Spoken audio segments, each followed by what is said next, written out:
माणूस जेव्हा स्वतःकडे बघायचं सोडून दुसऱ्यांकडे बघायला लागतो, दुसऱ्यांचं सगळं आकर्षण वाटायला लागतं. आजूबाजूची परिस्थिती, आजूबाजूचं वातावरण हे फार प्रभावी ठरायला लागतं. त्यावेळेला आतून माणूस स्वतःला कमजोर समजायला लागतो आणि आपल्याकडे असं काहीच चांगलं नाहीये, असा एक भ्रम करून घेतो आणि या भ्रमाच्या भोपळ्यामध्ये तो स्वतःला बघणं विसरतो. नेहमी दुसऱ्याकडे लक्ष द्यायला लागतो. दुसऱ्यांमधलं जे काही चांगलं आहे, ते त्याला चांगलं दिसायला लागतं. स्वतःमधलं काहीच दिसत नाही. वास्तविक पाहता स्वतःमध्ये खूप काही असतं. जर स्वतःकडे कधी बघितलं ना, तर आपल्याला ते दिसत असतं. परंतु एवढा वेळ आपण स्वतःकडे बघायचं सोडून इतरांना देत असतो आणि इतरांचं आकर्षण आपल्याला जास्तीत जास्त प्रभावी वाटायला लागतं.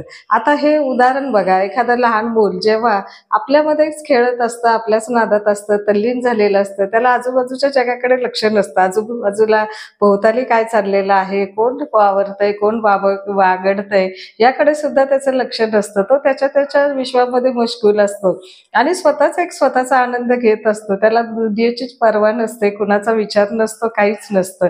त्यामध्ये एकरूपता त्याने साधलेली असते. तशीच आपण का बरं साधू शकत नाही? तो आनंद आपण का बरं नाही मिळवू शकत? आपण लहानपणी तेच केलेलं असतं. लहानपणी आपण असंच आनंदित झालेलो असतो, प्रफुल्लित झालेलो असतो. जगाचा विसर पडलेला असतो. आपल्याला अवतीभोवतीच्या वातावरणाकडे लक्ष जात नाही, कुठल्या लोकांकडे लक्ष जात नाही. लहान माणसं आहेत का मोठी माणसं आहेत का काय आहे, काहीच जगाचं भान राहत नाही.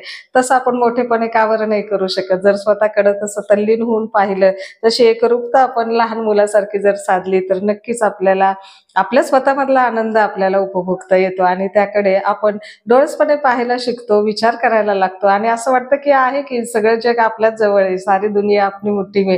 आणि असा एक आपल्याला जो आनंद मिळतो त्यातला, तर तो असा अवर्णनीय असतो. आपल्यामध्ये जे आहे, जे आपण ओळखलं, तर त्याच्यासारखा आनंद नाही. आणि हेच करण्यासाठी आपण पुन्हा एकदा नव्याने लहान व्हायचं आणि लहानपण आठवायचं आणि लहानामध्येच आपण आपल्यातलं मोठेपण पाहायचं.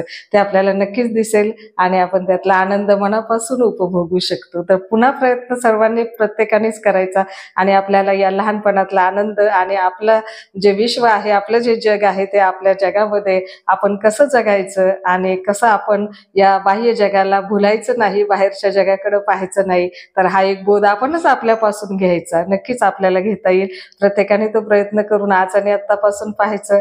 नक्कीच तुम्हाला त्यामध्ये समाधान मिळेल.